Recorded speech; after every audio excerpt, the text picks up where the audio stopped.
अस्सलामुअलैकुम वरहमतुल्लाहि वबरकातुहू। Dear students, I hope you will be fine. आज हम एक नई वीडियो और एक नए टॉपिक के साथ हाजिर हैं और आज का हमारा जो टॉपिक है वो है पार्ट्स ऑफ स्पीच। आप कह सकते हैं sentence is a combination of parts of speech, कि एक जो सेंटेंस है ना वो इन्हीं 8 चीज़ों का मजमुआ होता है।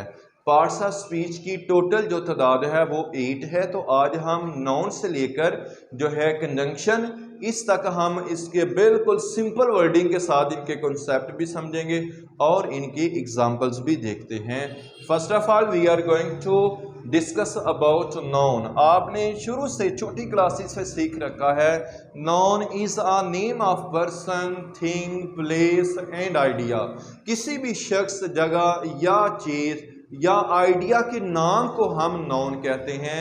आप अपने इर्द गिर्द देखिए जितनी भी चीज़ें हैं ना हम इनको किसी ना किसी नाम से पुकारते हैं, उसी नाम को ग्रामर में हम नाउन कहते हैं। मिसाल के तौर पे मेरे हाथ में इस वक्त ये एक चीज़ है, इसको हम बोर्ड मार्कर कहते हैं। इसी तरह मेरे इस हाथ में देखिएगा एक वॉच है, ग्लासेस मैंने पहने रखे हैं जिसके ऊपर आज हमने लिखा है, इसको हम वाइट बोर्ड कहते हैं। इसी तरह आप अपने इर्द गिर्द देखिए तो जितनी चीज़ें आपको नजर आएंगी उनके नाम को हम इंग्लिश में नाउन कहते हैं। जिस नाम से किसी चीज़ को पुकारा जाएगा उसको हम नाउन कहते हैं। इसके एग्जाम्पल लीजिएगा, person name for example Ali, okay.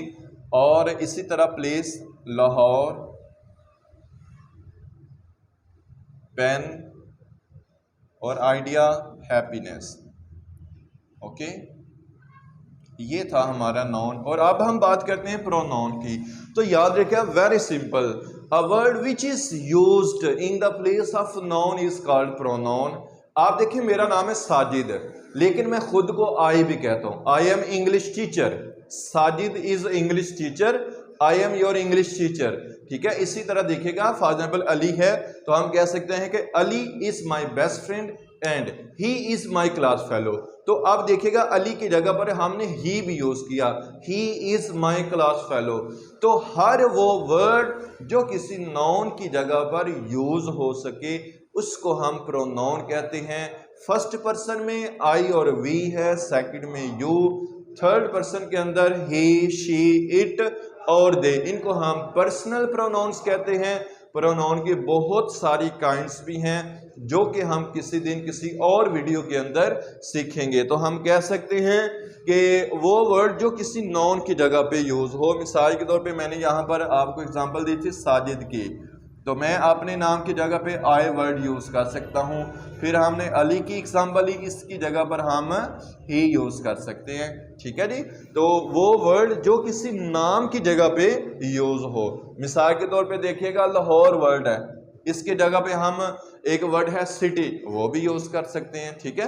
तो यूं हमने नाउन और प्रोनाउन को पढ़ लिया है। नेक्स्ट है वर्ब। तो वर्ब की डेफिनेशन वेरी सिंपल है भाई, वो वर्ड, वो लफ्ज जो किसी एक्शन को शो करे, ठीक है जी, उसको हम ग्रामर में जो है वर्ब कहते हैं। मिसाल के तौर पे हम कह सकते हैं a word which is shows an action in the sentence is called verb. इसी तरह देखिएगा फॉर एग्जांपल, इसकी हम एग्जांपल लेते हैं वी गो, ठीक है। इसी तरह शी रन्स फास्ट। तो आप देखें इन दोनों सेंटेंसेस के अंदर कौन सा वो वर्ड है जो किसी एक्शन को शो कर रहा है। वी तो जो है ये है प्रोनाउन, गो जो है इसका मीनिंग होता है जाना, तो ये भाई ये है वर्ब है, फेल है, ठीक है। ये एक एक्शन है, जब हम किसी जगह से मूव करते हैं, जाते हैं, तो वो हमारा एक्शन होता है। तो इस सेंटेंस के अंदर जो वर्ब है वो हमारा ये है गो। और सेकंड में देखिएगा शी रन्स फास्ट। तो इस सेंटेंस के अंदर जो एक्शन परफॉर्म किया जा रहा है वो है रनिंग। तो यहां पर जो है रन्स हमारा है वर्ब, ओके। तो वो वर्ड जो किसी एक्शन को शो करे उसको हम वर्ब कहते हैं। इसी तरह हम बढ़ते हैं पॉइंट नंबर 4 की तरफ, एडवर्ब। हम कहते हैं वो वर्ड जो किसी वर्ब को एक्सप्लेन कर दे। मिसाल के तौर पे देखिएगा शी रन्स, ये हमने एग्जाम्पल पीछे भी ली। शी रन्स है, यहाँ पर देखिएगा शी सब्जेक्ट है, रन्स वर्ब है। अब कोई ऐसा वर्ड मैं यहाँ पर लगा दूं जो मजीद इस वर्ब की मीनिंग्स में इजाफा कर दे, इस वर्ब को एक्सप्लेन कर दे। She runs fast. ओके, तो ये जो वर्ड फास्ट हमने किया है ये इस रन्स को मजीद एक्सप्लेन कर रहा है, इसके मीनिंग्स में इजाफा कर रहा है। तो इस वर्ड को हम एडवर्ब कहेंगे। क्या कहेंगे जी? एडवर्ब। ओके, वो वर्ड जो किसी वर्ब के मीनिंग्स में इजाफा कर दे उसको हम एडवर्ब कहते हैं।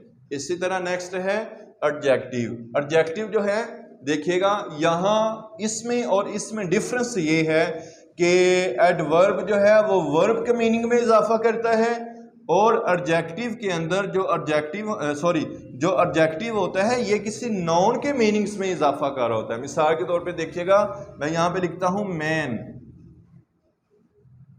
ओके, ये हमारे पास नाउन है। क्या है जी? नाउन। और मैं इसके साथ कोई ऐसा वर्ड साथ लिख दूं जो मैन को मजीद एक्सप्लेन कर दे, जो मैन के मीनिंग्स में इजाफा करे। मिसाल के तौर पे मैं लिख दूं ओल्ड मैन।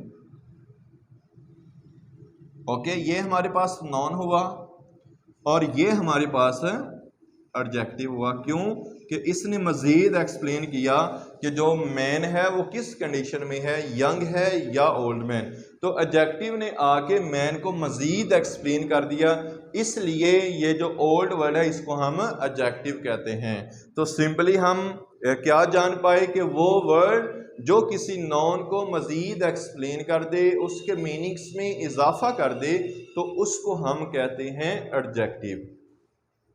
नेक्स्ट हम बात करते हैं प्रेपोजिशन की। तो प्रेपोजिशन एक ऐसा वर्ड होता है which shows a connection between noun pronoun with another word. ये नाउन प्रोनाउन का कनेक्शन शो करता है किसी दूसरे वर्ड के साथ। मिसाल के तौर पे यहां हम एग्जांपल लेते हैं, the book was on the table. Okay, यहां पर दो वर्ड हैं, द बुक, द टेबल। तो यहां पर देखिएगा बुक और टेबल का जो कनेक्शन है ना, वो ये प्रेपोजिशन जो है ये शो कर रही है। हमें इससे पता चला कि ये जो किताब है इस टेबल के ऊपर मौजूद है। तो दो चीज़ों का आपस में जो कनेक्शन होता है उसको शो करने वाला जो वर्ड होता है उसको हम प्रेपोजिशन कहते हैं। इसी तरह नेक्स्ट हमारे पास है इंटरजेक्शन। इंटरजेक्शन क्या होता है जी? हमारी खुशी, गमी, दुख, हमारे जो सडन फीलिंग्स और इमोशंस होते हैं उनको शो करने वाले जो वर्ड्स होते हैं ना, उन वर्ड्स को हम इंटरजेक्शन कहते हैं। मिसाल के तौर पे देखिएगा, मैं कहता हूं hurrah, we have won the match. Okay, तो यहां पर देखिएगा ये वर्ड हुर्रा, ठीक है, ये हमारी खुशी का जो जज्बा है उसका इजहार किया जा रहा है। तो यहां पर ये जो वर्ड है ये इंटरजेक्शन हुआ। इसी तरह देखिएगा, alas she has lost her watch. ठीक है, इस सेंटेंस के अंदर देखें, alas she has lost her watch, अफसोस उसने अपनी घड़ी खो दी है। ठीक है, तो यहां पर ये जो वर्ड है ये दुख का इजहार कर रहा है। सिंपली आप यूं समझिएगा, वो वर्ड्स जो हमारे दुख, हमारी खुशी, हमारी हैरानगी का इजहार करते हैं उन वर्ड्स को हम इंटरजेक्शन कहते हैं। ठीक है जी। इसी तरह हमारे पास है नंबर 8 कंजंक्शन। कंजंक्शन क्या होता है? याद रखें, वो वर्ड जो दो वर्ड्स को, दो सेंटेंसेस को आपस में जोड़ने का काम दे उसको हम कंजंक्शन कहते हैं। मिसाल के तौर पे देखिएगा, Ali and Ahmed are playing cricket. यहां पर देखें, अली एक person, Ahmed this is the second person. इन दो लोगों को हमने एक वर्ड से जोड़ा है एंड। ठीक है, कोऑर्डिनेट कनेक्शन हम इसको कहते हैं। तो वो वर्ड्स जो दो अल्फाज को या दो जुमलों को आपस में जोड़ दें तो उनको हम कंजंक्शंस कहते हैं। मिसाल के तौर पे यहाँ पर एक और एग्जांपल हम लेते हैं कि दो सेंटेंसेस को ये आपस में कैसे जोड़ता है। मिसाल के तौर पे हम कह सकते हैं she is absent because she is ill. She is absent because she is ill. आप देखिएगा ये एक सेंटेंस है शी इज एब्सेंट, और सेकंड है she is ill. She is absent, she is ill, ये दो अलहदा से सेंटेंसेस थे, लेकिन इनको हमने इस कंजंक्शन के जरिए आपस में मिला दिया है। तो इस कंजंक्शन की वजह से ये दो अलहदा से जो सेंटेंसेस थे वो एक सेंटेंस बन गया। ठीक है, तो वो वर्ड्स जो वर्ड्स को और सेंटेंसेस को आपस में जोड़ने का काम दें उनको हम कंजंक्शंस कहते हैं। मैं उम्मीद करता हूं आपको समझ आ चुकी होगी। अगर आप मेरे चैनल पे न्यू हैं तो मेरे चैनल को सब्सक्राइब भी कर दीजिए, बेल आइकन को भी प्रेस कीजिए ताकि इस तरह की मज़ीद वीडियोस आप तक पहुंचती रहें। अस्सलामु अलैकुम व रहमतुल्लाहि व बरकातुहू।